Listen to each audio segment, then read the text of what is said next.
ಸಮಸ್ತ ಕನ್ನಡಿಗರಿಗೆಲ್ಲ ನಮಸ್ತೆ ಹೇಳ್ತಾ ಇದ್ದೀನಿ. ನಾನು ನಿಮ್ಮ ಸ್ನೇಹಿತೆ ಸರಳಾ. ಇವತ್ತಿನ ಬ್ಲಾಗ್ನಲ್ಲಿ ನಾನು ಶನಿಶಿಂಗಣಾಪುರಕ್ಕೆ ಕರ್ಕೊಂಡು ಹೋಗೋಣ ಅಂತ ಇದ್ದೀನಿ.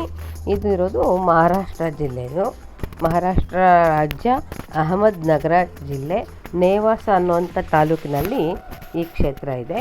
ಇದು ಭಾರತದಲ್ಲಿಯೇ ಹೆಸರಾಂತ ಶನಿ ಮಹಾತ್ಮನ ದೇವಾಲಯವಾಗಿದೆ. ದೇಶ ವಿದೇಶಗಳಿಂದ ಎಲ್ಲ ಕೂಡ ಜನ ಇಲ್ಲಿಗೆ ಬಂದು ಮಹಾತ್ಮನ ದರ್ಶನಕ್ಕೆ ಬರ್ತಾರೆ. ನವಗ್ರಹಗಳಲ್ಲಿ ಒಂದಾದ ಶನಿ ಮಹಾತ್ಮನ ಆಲಯವೇ ಇಲ್ಲಿ ಪ್ರಧಾನ.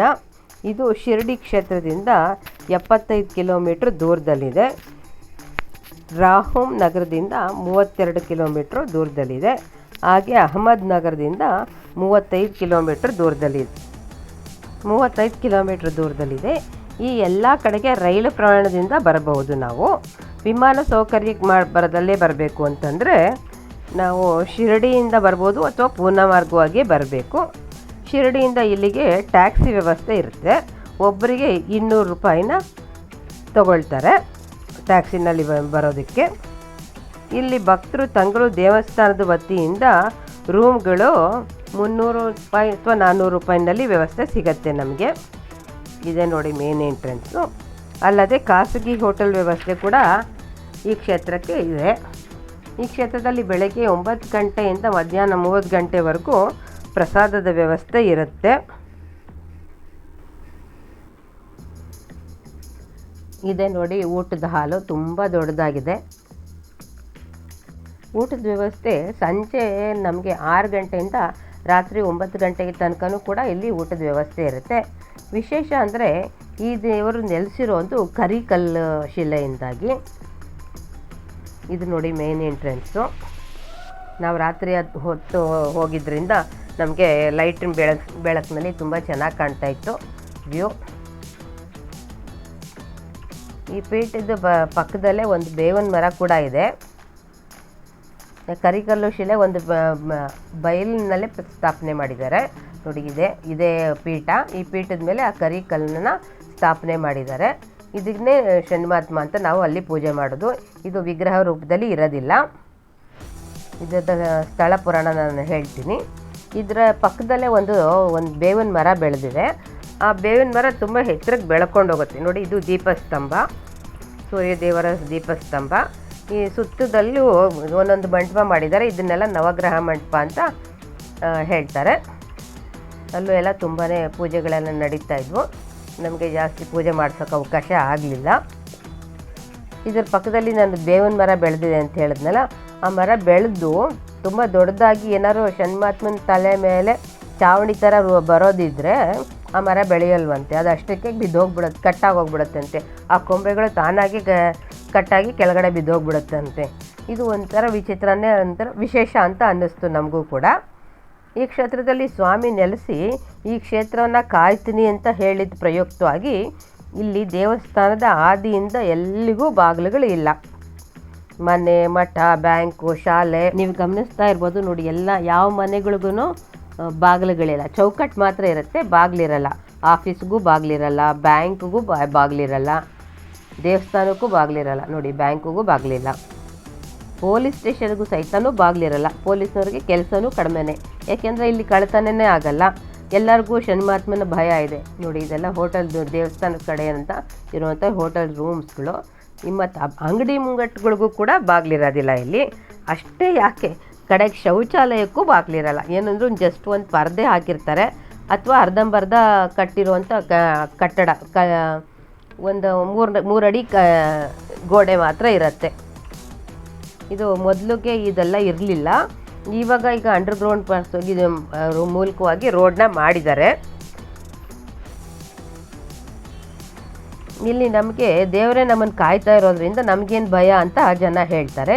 ಇಲ್ಲಿ ಕಳ್ತನೂ ಆಗೋಲ್ಲ. ಪೊಲೀಸ್ ಸ್ಟೇಷನ್ನಲ್ಲೂ ಯಾವುದೇ ಕೇಸು ದಾಖಲಾಗಿಲ್ವಂತೆ ಇದುವರೆಗೂ. ಏನೇ ಕಳ್ಳ ಕದ್ರೂ ಈ ಊರಲ್ಲಿ ಈ ಊರಿಂದ ಹೊರಗಡೆ ಹೋಗೋಕ್ಕೆ ಸ್ವಾಮಿ ಬಿಡೋದೇ ಇಲ್ವಂತೆ. ರಕ್ತ ಕಾರ್ಕೊಂಡು ಸಾಯ್ತಾನೆ ಅಂತ ಹೇಳ್ತಾರೆ. ಹಾಗಾಗಿ ಈ ಊರಿನಲ್ಲಿ ಯಾವ ಅಂಗಡಿನಲ್ಲೂ ಬೀಗನೂ ಕೂಡ ಮಾರಾಟ ಮಾಡಲ್ವಂತೆ.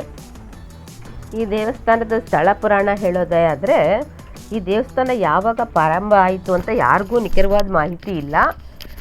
ಕೆಲವರು ಹೇಳೋರ ಪ್ರಕಾರ ಕಲಿಯುಗ ಆರಂಭ ಆದಾಗ ಒಮ್ಮೆ ಒಂದು ಜೋರಾಗಿ ಮಳೆ ಬಂತಂತೆ, ಪ್ರವಾಹ, ತುಂಬ ದೊಡ್ಡ ಪ್ರವಾಹದ ಮಳೆ ಬಂತಂತೆ. ಆಗ ಮಳೆ ನೀರಿನಲ್ಲಿ ಒಂದು ಶಿಲೆ ಕೊಚ್ಕೊಂಡು ಬಂತಂತೆ. ಮಳೆ ನೀರಿನಲ್ಲಿ ಅದೇನೋ ದೊಡ್ಡದಾದ ಬಂಡೆ ಕೊಚ್ಕೊಂಡು ಬಂದಿದೆಯಲ್ಲ, ಇಷ್ಟೊಂದು ಕಪ್ಪಗಿದೆಯಲ್ಲ ಅದೊಂದು ಸ್ವಲ್ಪ ದಡದ ಹತ್ರ ಅದು ಬಂದಿದೆ. ಹಾಗಾಗಿ ಅಲ್ಲಿ ಕುರಿ ಕಾಯೋ ಹುಡುಗರು ಕಂಡುಕೊಂಡು ಆ ಕಲ್ಲನ್ನ ತೊಗೊಂಡು ಇಲ್ಲೆಲ್ಲ ಇಡೋಣ ಮಾಡೋಣ ಚೆನ್ನಾಗಿದೆ ಅಂದ್ಕೊಂಡು ತೊಗೊಂಡು ಬರೋಕ್ಕೆ ಅಂತ ಒಂದು ಕೋಲ್ ದೊಡ್ಡದೊಂದು ಆರೆ ಕೋಲ್ ತೊಗೊಂಡು ಬಂದು ಎತ್ಕೊಂಡು ಬರೋಕ್ಕೆ ಅಂತ ಪ್ರಯತ್ನ ಪಟ್ಟಿದ್ದಾರೆ. ಆ ಆರೆ ಕೋಲ್ ತಗಲಿದ್ರಿಂದಾಗಿ ಇದು ಬಂಡೆಗೆ ರಕ್ತ ಕಾರ್ತಂತೆ ಆ ಬಂಡೆ. ಹಂಗಾಗಿ ಬಂಡೆಯಿಂದ ರಕ್ತ ಬಂದಿದ್ದು ನೋಡಿ ಅವರಿಗೆ ಗಾಬರಿಯಾಗಿ ಊರಿನ ಜನಕ್ಕೆಲ್ಲ ಹೇಳ್ಕೊಂಡು ಬಂದ್ರಂತೆ. ಊರಿನ ಜನದ ಗೊತ್ತಾದರೆ ಊರಿನ ಪ್ರಮುಖ ನನಗೆ ಆ ದಿನ ರಾತ್ರಿ ಕನಸು ಬಂತಂತೆ. ಆ ಕನಸಿನಲ್ಲಿ ಆ ಕರಿಶಿಲೆ ರೂಪದಲ್ಲಿ ನಾನು ನಿಮ್ಮ ಊರಿಗೆ ಬಂದಿದ್ದೀನಿ, ನನ್ನನ್ನು ನಿಮಗೊಂದು ದೇವಸ್ಥಾನ ಕಟ್ಟಿ ಸ್ಥಾಪನೆ ಮಾಡು ನಿಲ್ಲಿಸು ಅಂತ ಅಂದ್ಬಿಟ್ಟು ಶನಿಮಾತ್ಮನೇ ಅವ್ರಿಗೆ ಕನಸಿನಲ್ಲಿ ಹೇಳ್ದಂಗೆ ಆಯ್ತಂತೆ. ಹಾಗಾಗಿ ಮಾರನೇ ದಿನ ಅವ್ರು ಬಂದು ಅದನ್ನು ತೊಗೊಂಡು ಸ್ಥಾಪನೆ ಮಾಡಿ ಆ ಪೀಠದ ಮೇಲೆ ಇಟ್ಟರು.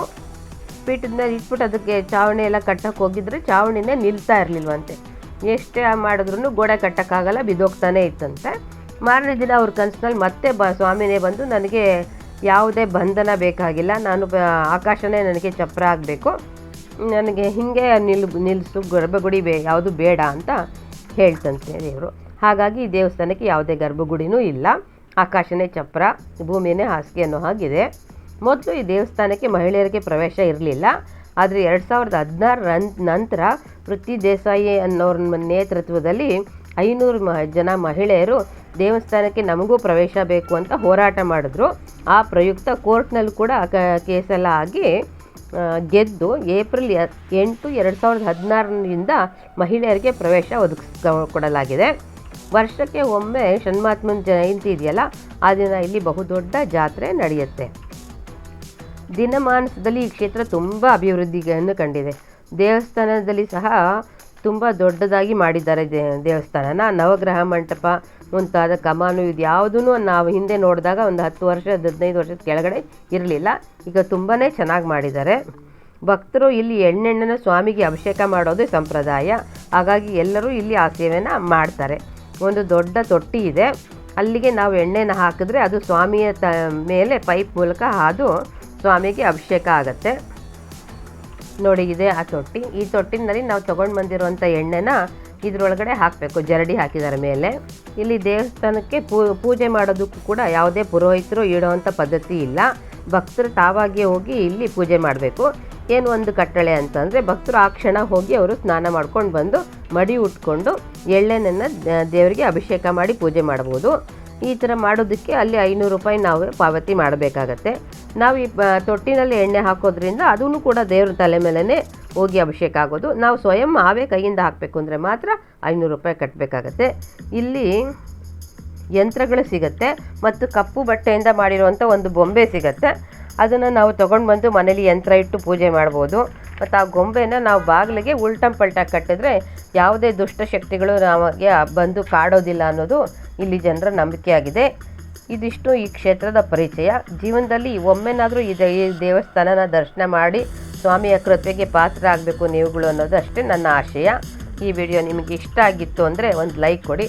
ಹೊಸಬ್ರಾಗಿದ್ದರೆ ಸಬ್ಸ್ಕ್ರೈಬ್ ಮಾಡ್ಕೊಳ್ಳಿ. ಹಿಂಗೆ ಹೊಸ ಥರ ಬೇರೆ ಅಂಥ ದೇವಸ್ಥಾನಗಳನ್ನ ದರ್ಶನನ ನಿಮಗೆ ನಾನು ಮಾಡಿಸ್ತೀನಿ. ನಿಮ್ಮ ಫ್ರೆಂಡ್ಸ್ಗೂ ಶೇರ್ ಮಾಡಿ. ನೀವು ನೋಡಿ ಒಂದು ಲೈಕ್ ಕೊಟ್ಟರೆ ನನಗೂ ತುಂಬಾ ಖುಷಿಯಾಗುತ್ತೆ. ನಿಮ್ಮಗಳ ಪ್ರೋತ್ಸಾಹನೇ ನನಗೆ ಸ್ಫೂರ್ತಿ. Thank you for watching.